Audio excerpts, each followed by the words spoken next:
नमस्कार, मैं हूं प्रसून। बात सबसे पहले एक बड़ी खबर आ रही है अलीगढ़ से। अलीगढ़ में गरजे हैं पीएम मोदी। कांग्रेस समाजवादी पार्टी पर बोला है हमला। पीएम मोदी का राहुल और अखिलेश यादव पर जमकर निशाना लगा। पीएम मोदी ने कहा दोनों शहजादों को नहीं मिल रही है चाबी। आपने परिवारवाद की फैक्ट्री पर ताला लगा दिया। जनता से उन्होंने कहा कि आपने परिवारवाद की फैक्ट्री पर ताला लगा दिया। दोनों शहजादों को आज तक इसकी चाबी नहीं मिली है। कांग्रेस घुसपैठियों में बांट देगी आपकी संपत्ति। प्रधानमंत्री ने साफ तौर पे इस बात का ऐलान कर दिया है।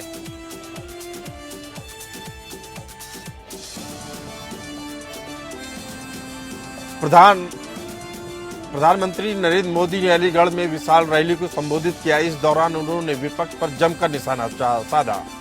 प्रधानमंत्री नरेंद्र मोदी ने रविवार को राजस्थान के बांसवाड़ा में रैली कर कहा था कि अगर कांग्रेस सत्ता में आती है तो वह लोगों की संपत्ति को मुसलमानों में बांट देगी। वहीं सोमवार को भी अलीगढ़ रैली कर पीएम मोदी ने अपने इस आरोप को दोहराया। प्रधानमंत्री नरेंद्र मोदी ने कहा, पिछली बार जब मैं अलीगढ़ आया था तब मैंने आपसे कहा था कि समाजवादी पार्टी और कांग्रेस के परिवारवाद, भ्रष्टाचार और तुष्टीकरण की फैक्ट्री में ताला लगा दीजिए। आपने ऐसा ही मजबूत ताला लगवाया कि दोनों शहजादों को आज तक इसकी चाबी नहीं मिली है। अच्छे भविष्य, विकसित भारत की चाबी भी आपके ही पास है।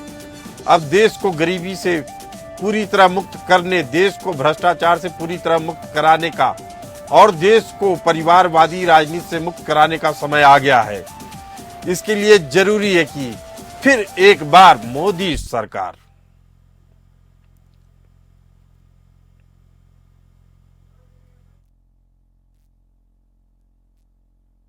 आए दिन कर्फ्यू लगता था। अगल बगल के लोगों को अलीगढ़ आना है तो फोन करके पूछते थे, भाई शांति है ना, मैं आऊं तो चलेगा ना। शादी की तारीख तय करनी हो तो पूछते थे, यार कहीं दंगा हो जाए, ऐसे इलाके में शादी नहीं करेंगे, कहीं और करेंगे। ये हाल था कि नहीं था? ये गया कि नहीं गया? ये योगी जी ने करके दिया है आपको। साथियों, दंगे, हत्या, गैंग वॉर, फिरौती, ये सब तो सपा सरकार का ट्रेडमार्क ही था। यही उनकी पहचान थी और उनकी राजनीति भी उसी से चलती थी। एक समय था जब हमारी बहन बेटियां घर से बाहर निकल नहीं पाती थी। योगी जी की सरकार में अपराधियों की हिम्मत नहीं है कि वो नागरिकों का अमन चैन बिगाड़े। इन परिवारवादी लोगों ने देश के लोगों को लूटकर अपना इतना साम्राज्य बना लिया है। आज तक इन्होंने अपनी अकूट संपत्ति से देश के किसी गरीब को कुछ नहीं दिया। अब इनकी नजर देश के लोगों की संपत्ति पर पड़ गई है। साथियों, जनता के धन को लूटना, देश की संपत्ति को लूटने कांग्रेस अपना जन्मसिद्ध अधिकार समझती है। तो राष्ट्रवाद बनाम तुष्टीकरण की राजनीति गर्मा चुकी है। आरोप प्रत्यारोप लग रहे हैं। इसी मुद्दे पर चर्चा करने के लिए हमारे साथ मौजूद हैं शशिकांत तिवारी जी, प्रवक्ता भारतीय जनता पार्टी, और भरत सिंह, प्रवक्ता कांग्रेस। आप दोनों मेहमानों का बहुत स्वागत है। शशिकांत तिवारी जी, पहला सवाल आप ही से कि यह क्या राष्ट्रवाद बनाम तुष्टीकरण की राजनीति हो रही है या कुछ और हो रहा है? देखिए, आप चाहे जो नाम दे दीजिए इसको, लेकिन हकीकत तो यही है कि राष्ट्र को खोखला करने में इन परिवारवादी जो पार्टियों ने जो जिस तरीके से दीमक की तरह खोखला किया, उसी को आदरणीय मोदी जी उजागर कर रहे हैं जनता के बीच में, उन्हीं बातों को रख रहे हैं। जिस प्रकार से परिवारवाद के लोगों ने वो कह तो रहे हैं कि अकूत संपत्ति अपने लिए जुटाई है, गरीबों को ढेला नहीं दिया, और ये केवल जातिवाद परिवारवाद, तो परिवारवाद का लाभ लेते हैं और जातिवाद में उस देश को उलझाए रखते हैं, और लंबे समय तक उलझाए रखा इन लोगों ने। जातिवाद में उलझाए रहते हैं। भरत सिंह हमारे साथ कांग्रेस प्रवक्ता मौजूद हैं। आप कह रहे हैं कि संपत्ति का सर्वे करवाया जाएगा, इसके पीछे देश की जनता जानना चाहती है कि आपका क्या मकसद है। भरत सिंह जी देखिए शुक्ला जी, पिछले 75 सालों के इतिहास में पहला एक जो है ऐसा नेता पूर्व प्रधानमंत्री नरेंद्र मोदी जी हुए हैं जो देश की महिलाओं का इस तरह से अपमान करेंगे, ये कोई सोच नहीं सकता। पूर्व प्रधानमंत्री हैं, कम से कम उन्हें ये भान होना चाहिए कि मैं प्रधानमंत्री हूं, रह चुका हूं, तो कैसे बोलना चाहिए और कैसे देश की महिलाओं का, भी हिंदू महिलाओं का इस तरह से अपमान कि मंगलसूत्र आपका बेच दिया जाएगा, मंगलसूत्र तक इतने नीचे। अरे भरत सिंह जी, मैं सीधा सवाल आपसे पूछ रहा हूँ कि इस वेल्थ सर्वे के पीछे आपका क्या मकसद है? संपत्ति का जो सर्वे करवा रहे हैं, मकसद क्या है? शुक्ला जी, मैं सब पे आ रहा हूँ, जरा धैर्य तो रखिए। लेकिन नरेंद्र मोदी की इस निचले स्तर तक की परिभाषा को आप क्या कहेंगे, भाजपा के प्रवक्ता क्या कहेंगे? और रही बात कि आपने कहा कि सर्वे करवाएंगे, सारा धन इकट्ठा करवाएंगे, हाँ करवाएंगे, क्यों नहीं करवाए भाई? जो 20-25 बड़े उद्योगपतियों को, इनके मित्रों को पूर्व प्रधानमंत्री नरेंद्र मोदी अपने मित्रों को जो दिए हैं, उनसे सारा धन लेके हम अगर गरीब देश की जनता के बीच में उनको अगर देते हैं, उनको मदद करते हैं। भरत सिंह जी, इस ख्याली पुलाव में मत रहिए। ना ये आप कर पाएंगे, ना आपकी पार्टी कर पाएगी, इसकी इजाजत संविधान नहीं देता है। दूसरी चीज मैं आपको बता रहा हूं भरत सिंह जी, आपको आईना दिखाने का काम मीडिया करेगा। जब गलत बयानी करेंगे तो उसका डिस्कस सुनिए आप हमसे। मैं फिर कह रहा हूं आपसे, ये जो 20-25 पूंजीवादी कंपनियों और कारोबारियों का नाम ले रहे हैं, वो क्या 10 साल में बढ़े हैं? ये आपके समय में पैदा किए गए और इनको बड़ा किया गया। आप इस बात को मानेंगे नहीं, लेकिन आपकी राज्य सरकारें इन्हीं 20-25। अरे भरत सिंह जी, मेरी बात सुन लीजिए। न्यूज चैनल के एंकर हैं। अरे आप समझ ही नहीं पा रहे हैं। आप लोग खोखली बातें करते हैं, जनता को गुमराह करते हैं। आप गुमराह कर रहे हैं, कह रहे हैं मैं लूट लूंगा पैसा कारोबारियों का। एंकर जो है, अरे हम तो समझ नहीं पा रहे आप कैसे प्रवक्ता है। आपको समझ में नहीं आ रहा है बात क्या कर रहे हैं आप कह रहे हैं कि उनकी संपत्ति ले लेंगे और बांट देंगे गरीबों में। आप क्रांति करवाएंगे देश में। आप किस तरीके की बात कर रहे हैं? आपको समझ में आ रहा है? मुझे बहुत अच्छी तरह से आपको कुछ नहीं समझ में आ रहा है। आप कह रहे हैं कि 20-25 कर जो बड़े कारोबारी है, उनकी संपत्ति आप लूट लेंगे और उनको देश में बांट देंगे। आप कौन है पक्षधर होने के? अरे मैं पूछ रहा हूँ कि इस तरीके की क्या कोई संभावना बन सकती है? क्यों नहीं हो सकती? अरे क्या हो सकती है? आप गलत बात कर रहे हैं, गलत बयानी करते हैं। प्रधानमंत्री शुक्ला जी हवाई बातें करते हैं, आप लोग समझ में नहीं आता किस तरह की बात। आप बातें अच्छा मान लीजिए 25 आदमियों की संपत्ति आपने हड़प ली, भाजपा के प्रति सुन तो लीजिए मेरी बात। हम जनता की बात कर रहे हैं, देश की बात कर रहे हैं। इन पूंजीपतियों के बिना आपका कोई सिस्टम काम नहीं करेगा। उसी से चंदा ले रहे हैं 1600 करोड़ रुपए और आप गाली दे रहे हैं। मैं तो आपसे पूछ रहा हूँ भरत सिंह जी, मेरी बात सुन लीजिए आप। मैं आपसे पूछ रहा हूँ 25 बड़े कारोबारियों की संपत्ति आप हथिया लेंगे तो हर व्यक्ति को कितना देंगे? आप घोषणा कर दीजिए इसी मंच से। हमने अपने घोषणा पत्र में शुक्ला जी लिखा है कि गरीब महिलाओं को 1 लाख रुपया देंगे, और वो कैसे देंगे ये भी बता दिया। मगर जैसे ही नाम मैंने उद्योगपतियों का लिया तो आपको तो एकदम तिलमिलाहट हो गई। तिलमिलाहट इसलिए हो रही है कि ये ख्याली पुलाव है, जमीन पे आप उतार नहीं पाएंगे।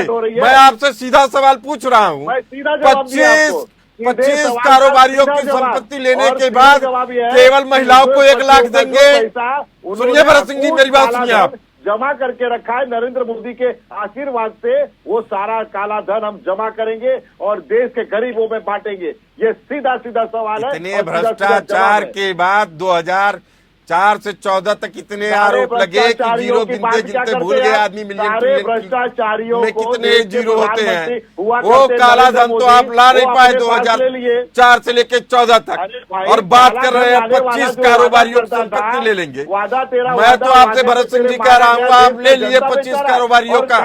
अरे भरत सिंह जी मेरी बात सुन लीजिए, 25 कारोबारियों की आप संपत्ति ले लिए, उसके बाद आप केवल 1 लाख रुपए देंगे महिलाओं को, गरीब महिलाओं को, कि और भी कुछ योजना है? और अगर योजना है सबको बांटने की तो कितना कितना पैसा मिलेगा? लेकिन आपकी योजना मुझे समझ में आ रही है। आपको कुछ नहीं समझ में आ रहा है। आप लोग देश को कमजोर कर रहे हैं, खोखला कर रहे हैं। आपको इस चीज का एहसास ही नहीं है। आप चाहते हैं आपकी खोखली बातों को मीडिया सराहे, देश की जनता नकार दी है, उसके बाद भी आप चाहते हैं कि आपकी खोखली बातों को जनता सराहे। मीडिया पे आरोप लगा के आप अपनी खोखली बातों पे मीडिया की सराहना चाहते हैं। कर्नाटक में जो वादे किए थे कर्नाटक में पूरा किया, जो वादे हमने हिमाचल में किया था वो पूरा किया, जो वादे हमने राजस्थान में जो किया था वो ओल्ड पेंशन चालू करवा दिया आपने जी।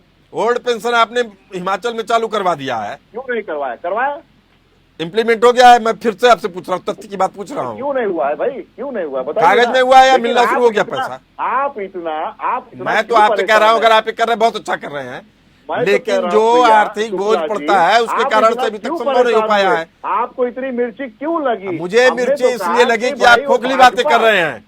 क्यों खोखली बातें कर रहे हैं? खोखली बातें आप कर रहे हैं। 25 लोगों का, 25 बड़े कारोबारियों का, बड़े भरत सिंह जी आप बड़े, और मुझसे लड़ते नहीं, मैं भरत सिंह जी आप खोखली बात कर रहे हैं इसलिए कह रहा हूं मैं। आप राष्ट्रीय चैनल पे बैठे हुए हैं और आप कह रहे हैं कि चुनाव के बाद 25 बड़े कारोबारियों की संपत्ति को आप हड़प लेंगे। मैं आपसे फिर पूछ रहा हूँ, आप हड़प के गरीबों में बांटेंगे? मैं फिर कह रहा हूँ, जितने भी ये 22-25 उद्योगपति हैं, अगर उनके पास से जो पैसा गया है उसकी सारी इंक्वायरी होगी, जांच होगी। दावे के साथ कहता हूँ। अरे आप अभी अब बात बदल रहे हैं। अभी तक आप उनकी पूरी संपत्ति हड़प रहे थे, अब काले धन पे आ गए हैं। मैंने पहले भी कहा था और अभी भी कह रहा हूँ, सारे उद्योगपतियों का जो नरेंद्र मोदी जी ने अपने मित्रों को दिया है, उन मित्रों से लेके गरीबों में बांटेंगे। क्या इसमें तकलीफ है आपको? नहीं, बिल्कुल सही, आप आ गए, आप एकदम सही प्लेटफॉर्म पे। तो शशिकांत तिवारी जी, कांग्रेस प्रवक्ता, कह रहे हैं कि धन का जो आवंटन हो रहा है वो गैर बराबरी है। इस तरह अमीरी और गरीबी की खाई बढ़ रही है, इससे तो आप भी इनकार नहीं करेंगे। हाँ प्रसून जी, जरा मैं 2 मिनट लेना चाहूँ, बहुत देर से मैं सुन रहा हूँ, तो मैं आपके प्रश्नों का जवाब देते हुए उनकी और बातों का जवाब दूंगा। ये आपने ठीक पूछा कि ये सबका धन छीन करके बांटेंगे। देखिए, वाम पंथ जो है, नक्सलाइट वाम पंथ, ये काम यही करते हैं कि जहाँ रोटी बन रही हो रोटी छीन लेंगे, बांट देंगे। आटा कहाँ से आएगा, गेहूं कहाँ बोया जाएगा, कहाँ से वो गेहूं आएगा, पिसेगा, तब आटा बटेगा, रोटी बटेगी, इसकी चिंता इन लोगों को जरा भी, वामपंथ को नहीं है। केवल लूटो, और माओवादियों का काम है कि बस लूट लो बंदूक के बल पे और बांट दो। एक बात।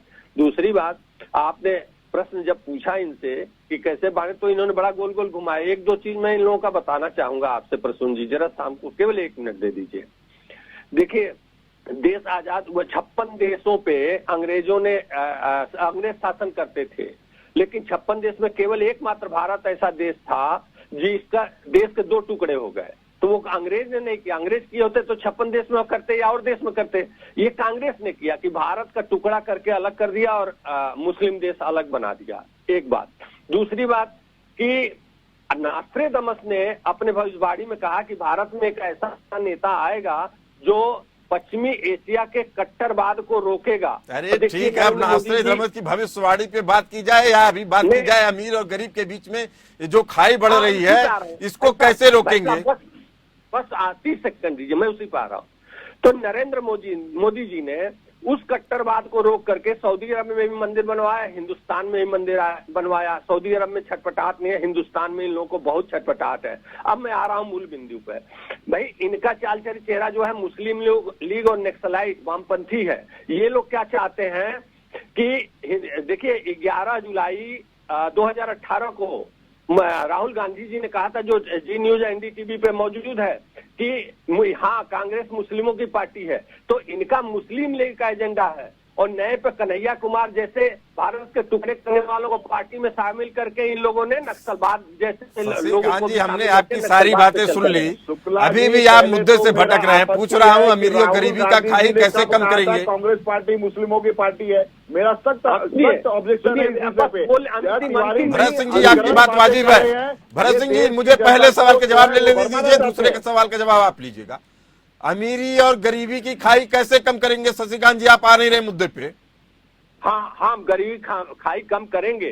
कैसे करेंगे? मोदी जी ने कहा है कि जिसने मेहनत से जो कमाया है वो उसका है, सरकार को क्या हक है लेकर के बांटने का? जो माँ बहनें सोना घर में रखी हैं, जो माँ बहनें चांदी अपने घर में रखी हैं, उसको इनको छीन के बांटने का क्या हक है? ये तो नक्सलवादी प्रवृत्ति है। और ये नक्सलवाद को बढ़ावा किसने दिया? आज 65% ये आत्मघाती प्रवृत्ति है, ये आत्मघाती प्रवृत्ति है अगर इस तरह की बातें हो रही हैं। लेकिन फिर भी हम समझना चाहेंगे भरत सिंह जी से, सुन लीजिए मेरी बात शशिकांत जी। भरत सिंह जी एक बात इन्होंने बड़ी अहम कही है, शशिकांत तिवारी जी ने, कि जो मंदिर बनने पे पीड़ा सऊदी अरब में होनी चाहिए, वहां लोग खुले दिल से उदारवाद को स्वीकार कर रहे हैं। यहाँ आपकी राष्ट्रीय पार्टी कट्टरपंथियों के हाथों में खेलती हुई दिख रही है। क्या केवल हिंदुस्तान का मुसलमान डरा है या दुनिया भर के मुसलमान डरे हुए हैं? भरत सिंह जी देखिए, आज का विषय हिंदू और मुसलमान का नहीं है, आज का विषय मंदिर और मस्जिद का नहीं है। आज का विषय था कि हिंदुओं का जो महिलाएं जो मंगलसूत्र पहनती है, शायद मुझे लगता है वो हिंदू महिलाएं पहनती है। अरे भरत सिंह जी मैं तो समझ नहीं पा रहा हूँ, बातों को गोल गोल घुमाने से क्या फायदा है? इतना तो एजेंडा साफ लग रहा है ना कि आप लोग मुस्लिम तुष्टीकरण की राजनीति कर रहे हैं। अब इसमें अगर हमारी जनता को, हमारे व्यूअर को आप घुमाएंगे तो मुझे तो आपको टोकना पड़ेगा ना। सबसे ज्यादा तो आप ही घुमा रहे हैं। आप तिवारी जी को भी घुमा रहे हैं, आप मुझे भी घुमा रहे हैं। बोलने तो देंगे नहीं। आप दोनों राजनेताओं को नमन है कि आप लोग मुद्दे पे नहीं आते हैं और मेरे ऊपर आरोप लगा देते हैं। घुमा रहा हूँ मुद्दे पे आने के लिए वो तो पहुंच गए सऊदी अरबिया। अरे भाई लेकिन आज के विषय पे मुद्दा है, आप उनको नहीं बोलेंगे कि आप बोला क्यों नहीं? 4 बार टोका, आपके सामने टोका, आपसे पूछ रहा हूँ कुछ और बता रहे हैं कुछ। तो मैं भी बताऊंगा ना, पीछे जाना पड़ेगा, पीछे जाना पड़ेगा। देश की बंटवारा की बात कर रहे हैं, आज विषय क्या है? देश के बंटवारा पे चले गए। इनसे पूछो क तो ये बताते हैं ख, पूछो ग तो बता दें घ। ये ऐसा नहीं होता है, ये नहीं चलता है। अच्छा भरत सिंह जी आप बड़ी अच्छी बात कहे हैं, क पूछो तो घ बताते हैं। मैं आपसे पूछ रहा हूँ कि क्या अभी जो कांग्रेस की राजनीति मोटे तौर पे दिख रही है, कोई भी सामान्य विश्लेषक इस बात को आंक लेगा कि प्रो मुस्लिम पॉलिटिक्स चल रही है कांग्रेस की तरफ से। अगर मान लीजिए ये राजनीति ठीक है, सुन लीजिए भरत सिंह जी मेरी बात सुन लीजिए पूरी। अगर मान लीजिए ये राजनीति ठीक है तो अल्पसंख्यकों के भरोसे क्या राजनीतिक कोई निहितार्थ निकाल सकते हैं इस चुनाव में आप? देखिए शुक्ला जी, सीधा सीधा है, कांग्रेस पार्टी सभी धर्मों को, सभी जाति के सभी लोगों को लेके चलती है। सिर्फ मुसलमान की बात मत करिए आप, हिंदू भी है उसमें, सिख भी है उसमें, मुस्लिम भी है उसमें, क्रिश्चियन भी है, सभी लोगों को लेके चलती है। आप सिर्फ एक विषय को, एक व्यक्ति को पकड़ के क्यों चल रहे हैं? और हमने कब अपने मैनिफेस्टो में बताइए कहाँ हमने हिंदू और मुस्लिम का जिक्र किया है? और ये चैनल पे बैठ के कैसे बात कर रहे हैं उजुल फुजुल? इनके पास कब बताया राहुल गांधी ने, किस चैनल पे बैठ के कहा था? भाई दिखाइए मुझे सबूत, नहीं तो आपके खिलाफ तो हम तो कोर्ट में जाके कंटेम करेंगे। आप कहते हैं कि राहुल जी ने कहा था मुसलमानों की पार्टी है। अरे शर्म आनी चाहिए आपको इस तरह से बयान देते हुए देश की जनता को बरगलाने के लिए। और शुक्ला जी आप शशिकांत जी आप बताइए, आपने आरोप लगाया, इसका जवाब मैं भी दे सकता हूँ, लेकिन जवाब तो आपको ही देना है। शशिकांत तिवारी जी, मैं फिर कह रहा हूं, शशिकांत तिवारी जी आप इसका जवाब दीजिए, आपने आरोप लगाए हैं। मैं दे रहा हूँ जवाब। 11 जुलाई 2018 को आप एनडीटीवी देख लीजिए, नहीं है उसमें, कहीं भी नहीं है। और आप कहीं भी नहीं है, आपको सबूत देना पड़ेगा, आपको सबूत देना पड़ेगा। अब आप बोलने दीजिए, ये नहीं चलेगा। अब आप बोलने नहीं चलेगा, आप बोलने दीजिए ना भाई, आप सुन लीजिए। तो वो आप रिपोर्ट उठा के देख लीजिए। और 11 जुलाई 2018 का इंकलाब उर्दू अखबार आप मंगा लीजिए, उसमें नदीम जावेद की इंटरव्यू है। जो उस समय वो नदीम जावेद जो है युवा कांग्रेस के राष्ट्रीय अध्यक्ष थे, उन्होंने इस बात को जस्टिफाई किया, उनका भी इंटरव्यू छपा हुआ है। राहुल गांधी जी ने कहा, आपने कहा कि राहुल गांधी जी ने कहा आप गलत ना है, तो प्रसून माफी जी को मांगिए। बोलने दे रहे हैं ना गलत हमको है, बोलने दे माफी रहे हैं। मांगिए, माफी आप मांगिए। ना इस पे तो गलत हमको बोल रहे हैं बोलने आप, दे रहे हैं, गलत ना बयानी प्रसून मत, जी को बोलने दे रहे हैं। गलत बयानीबाजी मत करिए, आप सुन देश को लीजिए। बरगलाइए मत। अच्छा सुनिए, उसके बाद मनमोहन सिंह जी ने कहा कि पूरे देश के संसाधनों पर पहले पूरा मुसलमानों का हक है। मनमोहन सिंह जी ने क्या कहा था वो देखिए, गरीब का, किसानों का, देश की जो है अल्पसंख्यकों का, आप जो सबकी लोग- बात कर रहे हैं। शशिकांत तिवारी और जी, एक बात तो सुनिए, समझ बात मत लीजिए, भरत करिए। सिंह जी अब आ चुके हैं उस पटरी पे जिसमें उनको लग रहा है कि केवल मुस्लिमों की बात करना कांग्रेस के लिए उचित नहीं होगा। नहीं, शुक्ला जी, मैं बड़ी ईमानदारी से बोलता हूँ, कांग्रेस पार्टी सिर्फ मुसलमानों की बात नहीं करती है, वो हिंदुओं की बात करती है, मुसलमानों की बात करती है, क्रिश्चियनों की बात करती है, जो है भरत हर सिंह जी, आप काफी सीजन्ड आदमी हैं और बहुत अच्छे तरीके से अपने पार्टी का पक्ष रख रहे हैं और बहुत ही वाजिब तरीके से अपनी बात भी रख रहे हैं, इसकी हम सराहना करते हैं। आप जैसे प्रवक्ता ही अगर इस राष्ट्रीय कार्यकारिणी में होंगे और इस ताने बाने को बुनेंगे, तभी कांग्रेस का वो चरित्र फिर से दोबारा दिखने को मिलेगा जिसके कारण से कांग्रेस को हम जानते थे। लेकिन अभी जो सच्चाई दिख रही है वो कहीं न कहीं मुस्लिम वोटरों से भी पकड़ छूट न जाए, इसके लिए एक तरह की बयानबाजी की जा रही है ताकि मुस्लिमों को खुश किया जा सके और जो हिंदू वोटर कट्टरवादी हैं उनको डराया जा सके, धमकाया जा सके। चूंकि वोट देना नहीं है उनको तो वैसे भी नहीं देंगे। इस तरह की प्रवृत्तियों पे रोक लगना चाहिए। भरत सिंह जी, अगर हमारा देश रहा तभी हम और आप रहेंगे। अगर इस तरह की खोखली राजनीति की गई कि हम संपत्ति हड़प लेंगे, 25 में बांट देंगे, 25 का 1 अरब 44 करोड़ लोगों में बांट देंगे संपत्ति, तो किसको क्या मिलेगा, ये सोचने और समझने की बात है। लेकिन हमारा कहना बस इतना है कि हमारे लिए सबसे पहले देश होना चाहिए।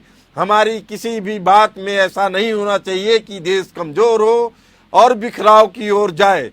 इसके लिए चाहे हमें कितनी बड़ी से बड़ी कीमत क्यों न चुकानी पड़े। भरत सिंह जी, मैं आपका धन्यवाद देता हूं। शशिकांत जी, आपका भी धन्यवाद देता हूं कि आप हमारे साथ इस चर्चा में जुड़े रहे। आप सभी मेहमानों का बहुत बहुत धन्यवाद। आप लोग चलते रहिए एपीएन न्यूज के साथ।